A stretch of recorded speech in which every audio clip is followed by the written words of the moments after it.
the new Death Dealer album, which is out now. Yeah. Cool. So first of all, congratulations on that. Thanks, man. We've been sitting on this album so long. This is a weird release for me because normally I'm like hyped up, oh, it's out. But we wrote 80% of this album like 4 years ago. So I've been sitting on these songs for years and years, and I'm psychologically on to we've already finished the fourth Death Dealer album's already done, and the fifth Death Dealer album's almost done. So psychologically, I had to go back and re-listen to this album to go, yeah, oh yeah, now this, trying to listen to it from someone just listening to it for the first time perspective, and had to re get excited about it is what I'm trying to say. Yeah, that's amazing that you've got so much material already done for the future. I mean, sometimes, I'm doing an interview and they go, "Oh yeah, we're halfway through the next album already," and that's impressive enough, let alone having nearly 2 albums in the bag. What was the reason for such a long wait? Stu and I and Rob worked on, and like I said, we had about 80% of it done, and then I got busy with the Denner Sherman and the Cage, and then the whole Three Tremors thing was big, and we were doing lots of touring with that. The Ross the Boss band took off, and Stu was kind of down there, going, well, you guys are doing all the stuff, so I'm going to start Night Legion. I need a band down here. Like when you're in an international band and you don't really get together much to play, and I have a lot of friends like this. They don't have any local band that they jam with. I'm lucky because I got Cage right here in San Diego, so I get to feel the live thing and band practice all the time. And a lot of people, they don't, when you see them once a year, that's their only time they're actually playing in a band. So I feel sorry for them, but that's why Stu got his Australia band together so he could, play down there. And then we finally kind of said, hey, let's go ahead and finish this album. And then we were getting different offers from different labels, and we were going to put it out through a different label. Then we said, the hell with it. Let's just keep on the Steel Cartel label, which is much more gratifying because you can see the amount of, you would never get this amount of press if we were on one of those other labels. We have print ads in 10 European magazines, half page to a full page, and we're really pushing it hard. And it's, when we circled back to, we circled back and like we went back to the songs and like injected some heavy metal steroids into the ones we already had, wrote a few more, and songs like the title track Conquered Lands and Hail to the King. Conquered Lands we had left from the War Master album. That was kind of there, and Hail to the King was left over from the second album. And then we wrote a few more and finally got it finished, and said, okay, everyone's schedule was proper that we could focus on it. Cool. That's a long answer for a simple question. Yeah, but that's the wrong journalist because there's plenty to work with there. So, like you say, it's very strange, sort of revisiting an album from 4 years ago and having to treat it like it's new, especially when, like you say, you've got so much new material done. So you're already thinking in terms of progression with the band and that kind of thing. How much of a progression do you think Conquered the first 2 albums? I've been getting that question a lot, and it's really hard for me to answer that one because, when you're writing these songs, we're just trying to write killer metal songs, and we're really with Ross and the way I do all my other bands. I'm really focused on a song, having a good heavy metal hook. I grew up on, the Iron Maiden, Judas Priest school of heavy metal. And then I was definitely heavily influenced by a lot of the hard rock, Rat, Dokken, Black and Blue, Helix, even like Warrants and stuff like that had just great, hooks and melody. And I like to put that stuff into the songs and make sure that the songs are where somebody hears one of these Death Dealer songs and goes, holy shit, play that again. To me, and you're a journalist. You listen to a ton of stuff, and like you'll go through the whole album. You'll listen to the whole album, and you'll go, "That was really killer," but you don't really remember like one particular moment. Like you enjoyed the whole listen, but you don't go like, "What? I need to go back. What was that one song?" And so we try and make sure that there's very memorable moments, and where you go like, "Oh, dude, play that song again," and that's always the kind of stuff that I look for. I look for that one song or a couple songs that are just like really kick my ass. And so when it's like saying, the progression, a lot of the reviews are saying, "Oh, this is, way of a progression from the first two," but I can't, it's hard for me to detach it and say that it is. I know there's less orchestra work on this one, which is just kind of random how that happened, and a lot of it is fast. But being able to pinpoint, I just keep writing heavy metal songs, and I could probably answer that better on the fourth Death Dealer album, which you haven't heard yet. But there's some killer progression stuff on there that I can point to specifically. But this one, I think it's just business as usual, kind of. Yeah, I mean, it's interesting you talking about the ideas of hooks and memorable moments and that kind of thing, because I have to admit, when I heard "Running with the Wolves," the vocals on that immediately, I just went, "Fuck!" It was a really, really good. Just caught my ear immediately, and it's just I want to hear the rest of this now. Nice. So that's I think "Running with the Wolves" is a great example of Conquered Lands as a whole, because it really is an earworm. It really does stick with you in the same way that songs like "Painkiller" and "King of Pain" by Loudness, they really stick with you for that just searing quality. So I think job done with Conquered Lands. Yeah. What was I going to say? Just being Ross is such a wise sage when it comes to music. Like Stu, and even the songs that like me and Stu wrote all together, he'll come back and he'll go like he calls 22 Gone the ballad the most depressing song in heavy metal history, and I took that as a badge of honor. I'm like, fuck yeah, Ross thinks that's the most depressing song in heavy metal history. So to get his perspective as we craft these things together, I really, and they're positive. He doesn't say shit unless he believes it, even when it's his own shit. So it's always good to get someone with as much musical credibility as Ross giving the stamp of approval on some of these songs. He was saying "Running with the Wolves," like if this song was released in 1986, it'd be a top 10 fucking hit, John. I'm like, all right. Well. That's all well and good, but it's 2020. Mm-hmm. But one thing that's really caught me about Conquered Lands, and you notice it immediately with the artwork, and you can hear it on some of the songs like Sorcery, is that there seems to be an influence from ancient Egypt. Now, I might just be reading too much into that, but if that is the case, can you explain the influence? You're reading too much into that.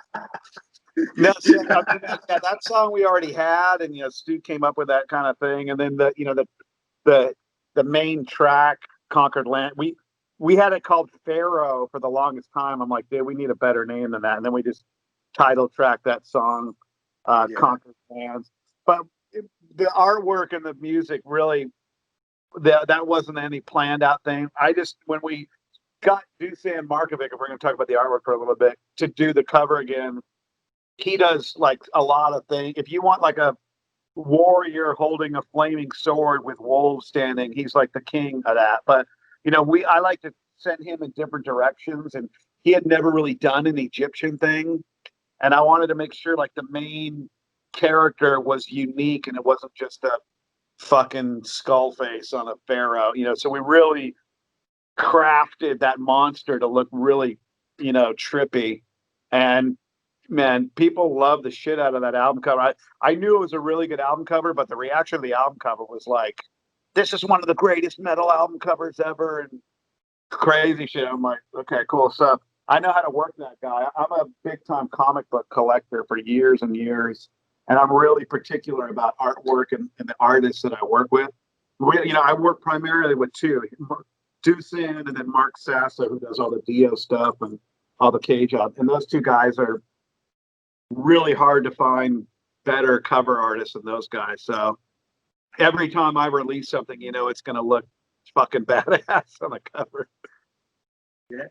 I mean, I can't disagree. That album cover, that's up there with the best of the year. Yeah. That's absolutely superb. But let's talk a little bit more about the music itself.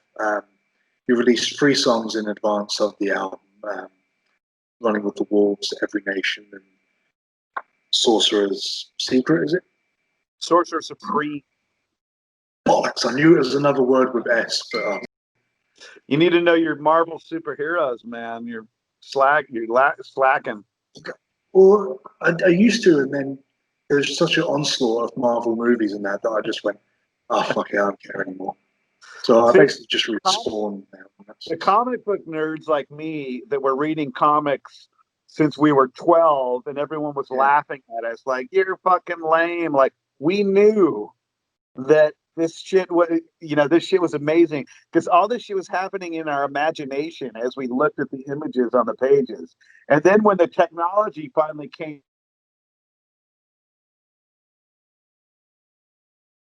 sorry about that. That's okay. It's working now. Calls it. So then when the technology came out where it made those movies, recording still? Yeah. Okay. Yeah. Still made those movies, is cool looking at this again. We're like, we fucking told all you people, man. You laughed at us back then. But we were, anyways, go ahead. Continue. I'm sorry. No, that's okay. I mean, I'm basically focused on Spawn now. I'm really looking forward to the new Spawn movie again, because it's not going to be like a normal comic book movie. It's more of a horror detective kind of thing. So the old Spawn movie was awesome. I don't know, man. I watch it and I go, this is shit, but I love it. But I mean, back then, though, that was way back, Yeah. I remember watching it going, fuck, we were starved for cool superhero shit back then, and so anything was great for. Thanks. But sorry, we've got a little bit off topic here. If we go back to the music itself, the 3 singles, how well do you feel they represent the album? It's always hard when you're trying to pick what songs to, put out there. Sorcerer Supreme was kind of just a good one that captured kind of everything about the record. It was, you want to always usually come out with one that's slamming and, fast and ripping. So that made sense. And then the lyric video was killer for it that the guy put together. And then Running with the Wolves was a cool mid-tempo rocker, and it talked about, being a death dealer. It was kind of a fun song. And then we had all that cool live footage that we did for that music video. So that worked out good. And Every Nation was the one that I was kind of worried about because, I've been sitting on these songs so long, so I'm just like, fuck, I think it's good. But it turned out great. Everyone, loves that song. And it really, that song really drove a lot of sales. And it was cool, the lyric video we put together, because it was all about uniting. It was all about if the world was, full of metalheads, we wouldn't have any of these problems. And, it's like perfect timing for all the divisive political bullshit that we're going through, especially in the United States right now. And the way he did that video came out great. And that, like I said, that video didn't have a whole lot of views, but it really drove sales for some reason, which was what we needed right before the launch. And so I think our 3 choices ended up being good. And then we started this whole campaign on this record saying, there's not going to be any Spotify. Like, these 3 songs are the only things you're going to find on Spotify, and that's it. If you want to support the band, and you got to buy the record. And the journalists have been really supporting that concept as we put that out there, and the fans have been supporting it too. Because, like I said, it's selling really well, and people. I've been literally thanking each person that posts shit, personally. Like, thank you so much for your support, and really trying to hold on to the super fans that we have that bought the bundle packages and stuff. And we're you know, we're calling Steel Cartel the kings of the physical medium, and we put out a bundle package with just tons of cool shit, and we sold a lot of them. So it's been great, man. I just don't understand the business model where you work your ass off on this record, you put all this time and money into it, and then it comes out and it's free for everybody just to push a button on their phone and listen to the whole fucking thing. That just, I don't make any sense to me. All the distributors saying, you have to put it out on Spotify, you have to. And I'm like, no, I fucking don't have to, you know? We're going to an old school, you know, people are still buying music, and it's like going to see an Avengers movie. If you want to see the movie, you have to buy a ticket and see it, or you can wait a year and buy it on DVD, or you can wait 18 months and watch it on HBO. But if you want to see it now, you got to pay for it. Absolutely, yeah. At the end of the day, we're talking about your livelihood, you know, in any other form of life. You know, suppose you own the bar and I walked in and go, oh, you got to give me this beer for free, because otherwise I don't know if I like it. Yeah, I think it's fucking stupid. They proudly say I've never downloaded an album illegally. So. Well, but what we did, though, you know, for our email list people, is we let them see the video in advance, all those videos a day in advance before it came out in the public, and we gave them a free MP3 download of the song. So I'm like, if I'm going to put the video up, fuck it, I'll give them the song for free that they can download on the phone. So, you know, they got 3 people that are on our email list got 3 songs for free and got to see the video in advance, and the people really appreciated that. And I love the business model. I mean, I've got, you know, 3 or 4 albums coming out next year, and that's how it's going to roll for those as well. Absolutely, sounds good. It's nice to have that relationship with fans. You know, it's like, I hesitate to say rewarding fans, but it is really, you know. It's just that friendship. You know, you share things. I've been stealing the line Stan Lee from Marvel Comics. It's heavy metal is just like comic books. Heavy metal is like a nice pair of tits. They feel much better holding it in your hands than looking at it on the internet.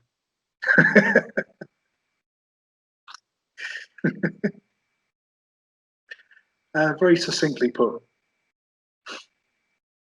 But obviously, like you've mentioned there, you're not just busy with Death Dealer, you've also been doing the Three Tremors project. I know you did a UK tour at the beginning of the year. How's the response to that project been so far, and what's the current status of Three Tremors? Three Tremors album is done. Okay. That's already done.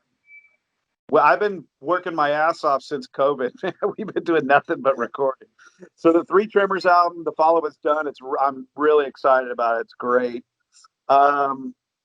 And that'll come out sometime next year. We're kind of waiting to see what Ripper does with the KK Priest band, which that's gonna take all his time for a while. So it's likely we won't be able to tour with Ripper for a while until that kind of cycles a little bit. So we'll probably, after that album comes out, we'll probably release a Tremors album after the KK album. And then, but we got a lot of bad reviews on the record. People wanted to talk shit on that record for some reason. I don't know why.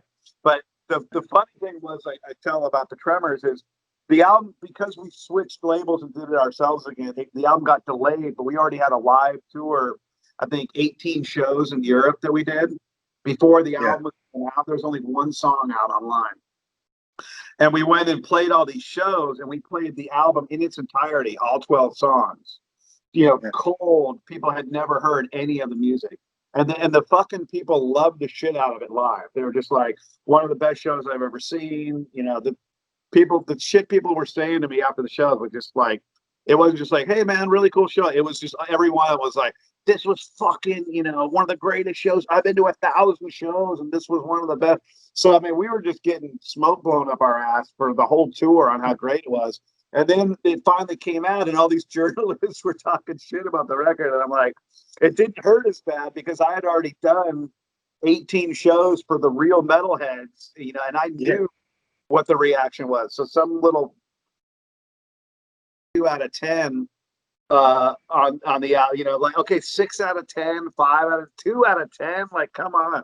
And some of the shit that they were writing was just like, you know, there are no hooks, it's too much. And that album made us realize that how many pussies there are still in the metal world. It was just fucking mind blowing. So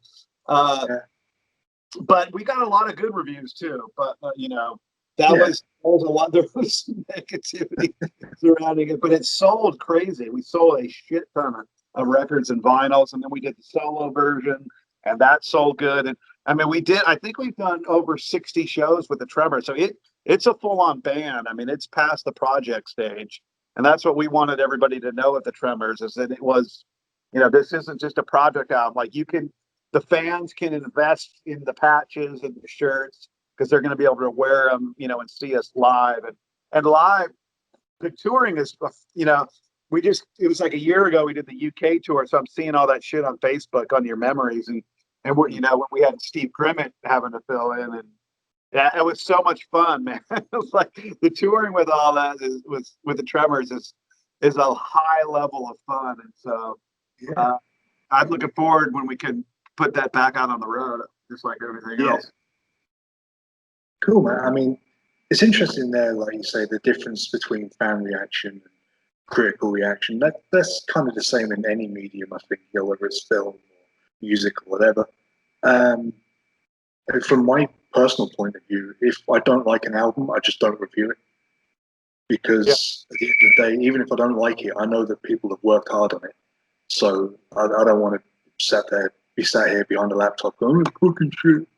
It's like, well, maybe it's just not for me. So some of the reviews were literally like fucking 1,000 words. They were so in depth on how much they hated it. One guy had like a 30-minute YouTube review on how this was the worst fucking album in the world. I'm like, man, you guys are really fucking committed to hating this thing, and I don't even get it, because, you know, I thought the album was going to be like universally loved by everybody, but I fucking love the album. It's basically, you know, Cage wrote all the songs, so, and those songs follow the same formula as everything else. It's just me and 2 other singers, and the songs go over great fucking live. So like I said, it was just kind of it was an interesting one, since like never have you gone and toured on an album and then got the reviews, you know.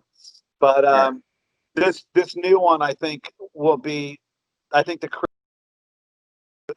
take it a little easier, because they're not like, it's too much, it's too crazy, oh my god, I can't handle it, you know. That is just a foreign concept for me in heavy metal, because heavy metal is over the top, heavy metal is too much. That's what metal stands for. That's how I was raised on metal. So have people saying that, I'm like, what a bunch of fucking pussies, Jesus Christ. Anyways, that's right. I mean, you read the reviews from like the first Black Sabbath album or whatever, because people just didn't know what the fuck they had, basically. Yeah. But well, like you mentioned there, that the Three Tremors was essentially Cage plus 2 more singers. So what's the status of Cage at the moment? Because it's been 5 years since the previous Cage album. But like saying, you've got a bunch more albums coming out soon. So I would hope that a new Cage album is among those. Yeah, there is. We've got like 15 songs right now. 2 of those we're going to probably peel off and add to the Tremors. We're trying to figure out which ones, but we're going to, you know, there's definitely going to be a Cage album next year. This will be the first time we probably write like 20 songs and then pick the best. I never do that. We just write, you know, 10, 12 songs, and those are on the album. I don't do the whole, let's write 100 songs and find the best ones. But we have so much material, that'll probably happen this time. And so, yeah, we have a pretty deep Cage fan base, because we've been at it so long, and we're kind of a beloved underground band. But I always get nervous, man. Cage has such a good legacy, man. I'm always like, fuck, is this good enough? I was worried about the Ancient Evil album. I thought, man, this is the one that they're not gonna like, and Ancient Evil people fucking love that record. Yeah. So there's definitely another Cage record coming, and we're working on stuff every day. And there's some really cool songs on that I love. I just keep listening to on my phone. So yes, that's no, never fear. A new Cage album is finally gonna see the light of day. Excellent, excellent. Because I came to Cage only fairly recently, like probably about a year or two after the last album was released, and it was the video Across the Seas of Madness that I found. Oh yeah. I was like, this is so fucking cool. This is so metal. And it's funny because you're watching videos like that, and it's green screen with special effects and that, but still, I was like, shit, I feel cold watching this video. That guy did when he, we had no idea he went to that extent on the video. And when we saw it, we're just like, what? We were fucking mind blown on how much work he did and how good he put that thing together. But yeah, we're, and people that discover Cage, they're like, oh, I just discovered it. I'm like, dude, you're fucking stoked because you got 7 like killer out. We don't have one weak album in the bunch, man. They're all, each one of our albums is somebody's favorite Cage album. And people still swear by the first Cage album, which is crazy to me. But and I like my favorite, Science of Annihilation. Everybody looks to Hell Destroyer as the best one. Other people look at Darker Than Black as the best one. Some people swear by Astrology and just claim that is their all-time favorites. And then Supremacy of Steel was the most highly rated album we ever had. So it's cool, man. Like I said, the bar is so fucking high for Cage. I'm stressing on this one. In a way, though, that's the pressure that you kind of want to have. I mean, it's the same with Maiden or Priest. You ask 10 people what their favorite Priest album is, you're going to get 10 different answers. Yeah, it's the same with Cage, and it's the same with Maiden. I'm sorry. Defenders of the Faith. Yeah, that's I'm torn between Painkiller and Screaming Vengeance. But then there's some days when it's like, oh, British Steel's the best. Now, fuck no, British Steel. The British Steel is not even close. Yeah, Painkiller, Defenders, and Screaming Vengeance are right there. Yeah. I won't hear a word against British Steel, though. That's a fucking classic album. But it's not, it doesn't compare to Screaming for Vengeance or Defenders or Painkiller. I don't think it's not even. Maybe at that point it was Priest's strongest. What's that? I was saying maybe at that point it was the strongest Priest album. I think it blows away a lot of the previous albums like Stained Glass. But anyway, this isn't about Priest. This is about Death Dealer and Three Tremors and Cage. And now that we know that we can expect new material from all three of those things, I think I've taken up too much of your time already. And so I'd like to say thank you very much for speaking to me today. And I wish you only the best with the albums. Yeah, I really appreciate you taking the time to listen to it. And, I'm glad you liked it. And thanks for helping us get the word out, man. The number one fun thing about being in a band is, performing. Number 2 is talking with people like you that are totally into it. And I always make sure I let you know how much I appreciate your hard work and shit doing this, man. Thank you very much. I appreciate that. That's very kind of you to say so. Talk again next year when we're talking about the new Death Dealer and the new Cage and the new Three Tremors, right? Absolutely.